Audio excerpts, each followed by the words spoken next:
Bom dia, meus irmãos. Meu nome é Ayrton Monteiro e estou gravando o curso básico de Umbanda do médium Leonardo Montes. Hoje, capítulo 15, As 7 Tendas.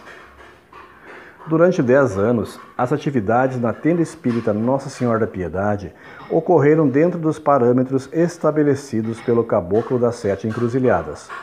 Contudo, em algum momento, o chefe escolheu expandir a sua escola, formando novos médiuns escolhidos por ele, para que fundassem, administrassem e conduzissem uma casa de Umbanda. Era a expansão oficial da tenda Nossa Senhora da Piedade em outras casas que seriam orientadas e dirigidas pela matriz. Leal de Souza descreveu o processo de fundação das tendas, porém, exporei apenas alguns trechos para que o estudo não fique muito longo, embora recomende que o capítulo seja lido integralmente. Abre aspas. O processo de fundação dessas tendas foi o seguinte.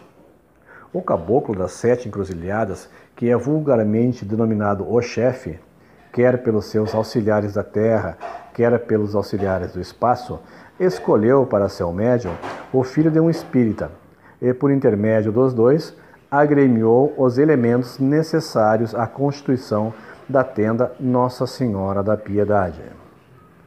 10 ou 12 anos depois, com contingentes dessa tenda, incumbiu a senhora Gabriela Dionísio Soares de fundar, com o caboclo Sapueba, a tenda Nossa Senhora da Conceição.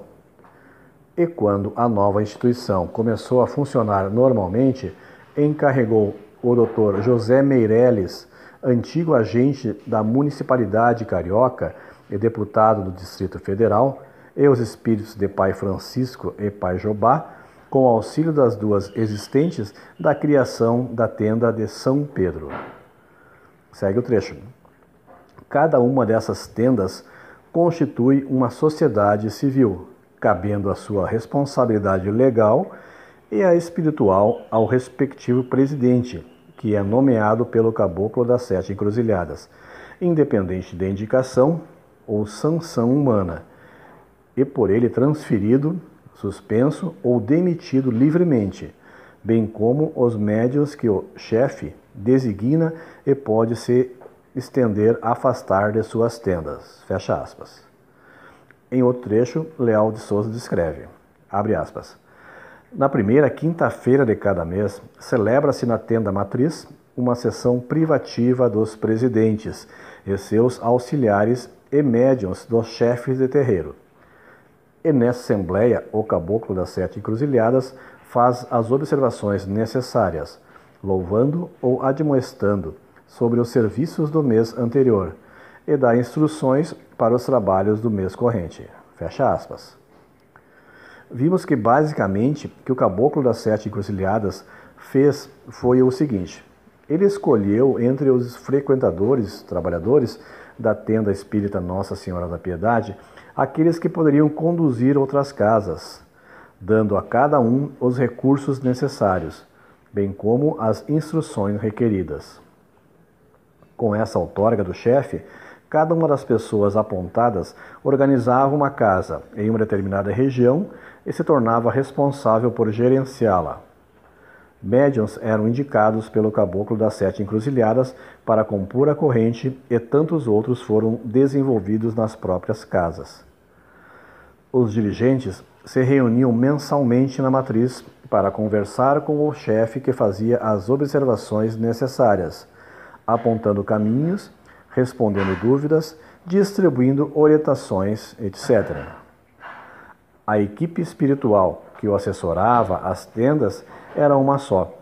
Todos eram enviados pelo Caboclo das 7 Encruzilhadas, sendo que cada uma dessas tendas funcionava mais como uma filial, reproduzindo o modelo da matriz do que propriamente como uma casa independente, embora os dirigentes possuíssem autonomia para organizar o trabalho.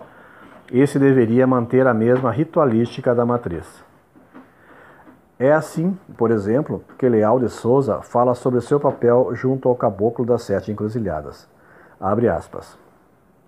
E pelo dever de assumir a responsabilidade social de minha investidura, Acrescento que sou o presidente da tenda de Nossa Senhora da Conceição, ou mais modestamente, o delegado humano incumbido pelo caboclo das 7 encruzilhadas de coordenar a ordem material necessária à execução dos trabalhos espirituais. Fecha aspas. Segue a lista das primeiras tendas fundadas pelo caboclo das 7 encruzilhadas. Tenda Espírita Nossa Senhora da Conceição, 1918. Tenda Espírita São Pedro, 1924. Tenda Espírita Nossa Senhora da Guia, 1927. Tenda Espírita Santa Bárbara, 1933. Tenda Espírita São Jerônimo, 1935. Tenda Espírita São Jorge, 1935. Tenda Espírita Oxalá, 1935 ou 1939. Veja como o trabalho de fundamentação da religião foi lento e gradativo. 10 anos só para fundamentar a casa matriz e pelo menos mais 18 para fundar as que seriam responsáveis por difundir esta raiz.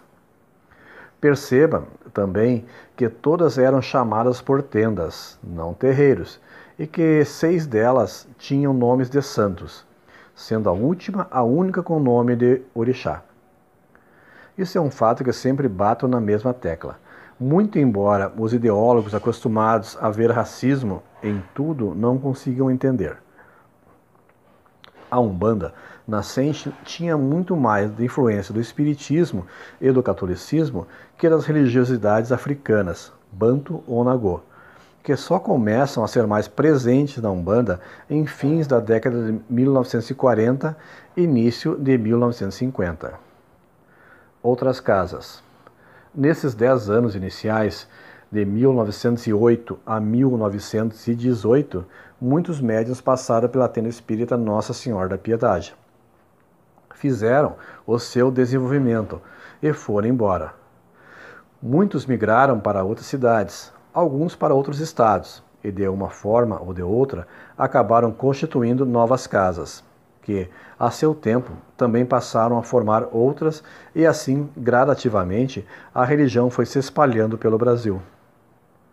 Então, quando o caboclo das 7 encruzilhadas autorizou a abertura de uma segunda casa em 1918, é provável que houvesse no Rio de Janeiro algumas casas fundadas por ex-membros da tenda espírita Nossa Senhora da Piedade e que atuavam de forma independente da matriz. Portanto, embora possamos dizer que, oficialmente, o caboclo das 7 encruzilhadas tenha fundado outras 7 casas religiosas, é bem provável que nos anos que se seguiram ao intervalo entre a primeira e a última, de 1918 a 1935 ou 39, dezenas de casas tenham surgido sem o controle ou assistência direta do caboclo das 7 encruzilhadas. Além do mais, como já estudamos nos primeiros capítulos, a macumba carioca começou a perder força no início do século XX, seja pela perseguição religiosa ou pela repressão policial, de modo que muitos médiuns macumbeiros acabaram migrando para as casas de Umbanda, que se popularizavam cada vez mais, e com isso levaram também muito da influência religiosa que tinham aprendido anteriormente, sendo esta a provável via por onde a religiosidade afro-brasileira tem entrado com força na formação da Umbanda como uma religião de abrangência nacional. Diversidade. Não é difícil imaginar que sem um órgão centralizador e unificador, embora as diversas tentativas para organizar federações tenham produzido algum resultado. A religião se espalhasse pelo Brasil de forma aleatória, cada um médium que se mudava para um lugar onde não havia uma casa acabava fundando uma. Assim, seja pela influência do chefe espiritual da casa, que podia determinar que os trabalhos ocorressem desta ou daquela maneira, ou pelas influências religiosas que os próprios membros da corrente imprimiam às suas práticas, a Umbanda cresceu através da diversidade. Enquanto dessas casas oriundas da tenda Nossa Senhora da Piedade procuravam manter o trabalho conforme aprenderam, sem atabaques e uso de palmas, por exemplo, Outras casas com maior influência das religiosidades africanas possuíam uma formatação bem diferente, com vários rituais, cultos e práticas originárias dos candomblés, por exemplo.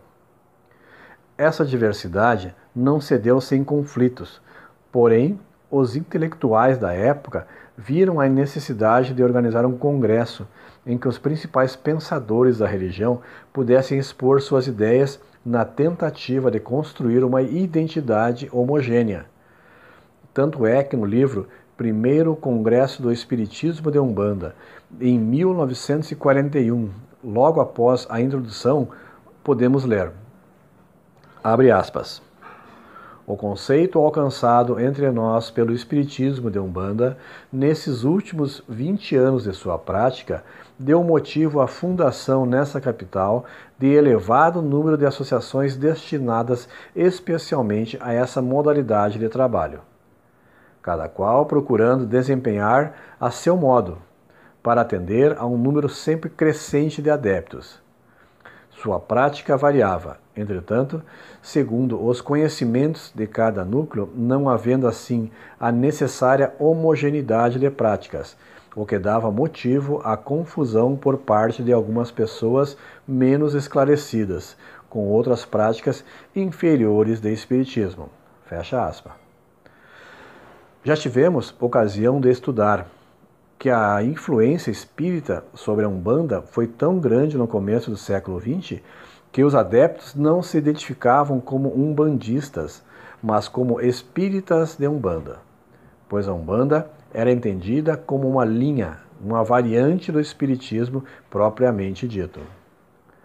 Assim, no começo, os espíritas de fato ditos kardecistas faziam de tudo para dissociar a imagem do espiritismo das práticas umbandistas. Contudo, na década de 1940, eram os espíritas de Umbanda que se preocupavam em ver suas práticas associadas aos cultos onde se praticavam o mal. Particularmente, especulo que essa preocupação se deu em razão do grande número de médiuns macumbeiros que migraram para a Umbanda, ou mesmo em razão do grande número de casas de macumba que passaram a se definir como de Umbanda, dado que a macumba possuía um caráter amoral em seus trabalhos. Como este é um curso básico, fica a sugestão ao leitor conhecer o referido material e acompanhar o esforço dos intelectuais que buscaram, através de congressos, reunir pessoas que pudessem elucidar os problemas históricos e conceituais da religião. Diversidade é valor. Conforme acabamos de estudar, a religião se espalhou pelo Brasil através da migração de médiuns que, residindo em outras localidades, acabaram por dar continuidade ao trabalho espiritual que já desenvolviam, não raro imprimindo suas próprias características, preferências no culto que professavam. Além do mais, inicialmente, grande parte da população não era alfabetizada, o que se fez com que a tradição oral e o aprendizado com o mais velho se tornasse a forma comum de transmissão do conhecimento. Gradativamente, com o correr dos anos, era muito natural que as práticas religiosas começassem a se diferenciar uma das outras, seja pela influência da regionalidade, seja pelos rumos que cada casa tomava. Hoje, a maioria das pessoas se espanta com a diversidade da Umbanda. Visitam um terreiro aqui, outro ali e se perguntam por que são tão diferentes entre si, se são todos Umbanda? Na verdade, a diversidade é normal em matéria de religião. Veja, por exemplo, como são diferentes entre si as igrejas evangélicas. Mesmo no catolicismo, existem variações, como, por exemplo, a ala carismática, etc. Por outro lado, como ser igual? Para que ser igual? Uma pessoa que viva no Amazonas terá a mesma experiência religiosa que eu no interior de Minas Gerais. Caso eu viesse a morar no Amazonas e abrisse por lá um terreiro, não levaria toda a influência religiosa que aprendi aqui para lá? Ao abrir uma casa nesse estado, não influenciaria a Umbanda, que já se pratica por lá, e ao mesmo tempo não serei influenciado por ela? A humanidade é composta por espíritos que nasceram e renasceram em diversas culturas ao longo da história e que adquiriram, por isso, preferências em suas jornadas evolutivas. Reunir todas as pessoas num único culto, praticado de uma única forma, pode ser o sonho de vários puristas, mas seria um tremendo exercício de castração religiosa as pessoas serem diferentes, tendo preferências diferentes, necessidades diferentes, e por isso percorrerem seus caminhos de forma diferente. Uma das coisas mais belas da Umbanda é que uma pessoa que tenha 40 anos de vivência católica, ao entrar num terreiro, não terá que jogar fora toda a sua bagagem religiosa. Pelo contrário, ela será muito bem acomodada entre os novos conceitos e aprenderá muito mais. A Umbanda entrará na vida dessa pessoa como uma contribuição, algo que vem para somar, trazer mais conhecimento, mais informação, porém, ela não será obrigada a parar de cultuar os seus santos. Não terá que adotar um estilo de vida que fira as convicções que foram construídas ao longo dos anos em sua caminhada. Além do mais, graças à diversidade, hoje temos terreiros de Umbanda em que se pode perceber claramente a influência do espiritismo, outros em que se nota a influência dos candomblés, outros que caminham pelo viés esotérico, e sabem de uma coisa? Em todos os guias baixam. Com atabaque ou sem atabaque, com roupa branca ou colorida, trabalhando-se com a esquerda ou não, todos recebem seus guias, que se manifestam para trazer a caridade, desde que os valores fundamentais da religião sejam mantidos. Logo, não existe uma única forma de se praticar Umbanda. Existem formas no plural, adaptáveis às necessidades das pessoas, conforme as tendências de cada um e plenamente funcionais dentro de suas propostas. Assim, a Umbanda oferece um panorama religioso riquíssimo em diversidade, que tem em uma pegada mais afro, vai se sentir bem numa casa mais afro. Quem tem uma pegada mais católica vai se sentir bem numa casa mais católica. Quem tem uma pegada mais espírita vai se sentir bem numa casa mais espírita e assim por diante. Portanto, fique bem entendido, diversidade é valor, não defeito da religião. Aqui encerra o capítulo 15. Muito obrigado a todos.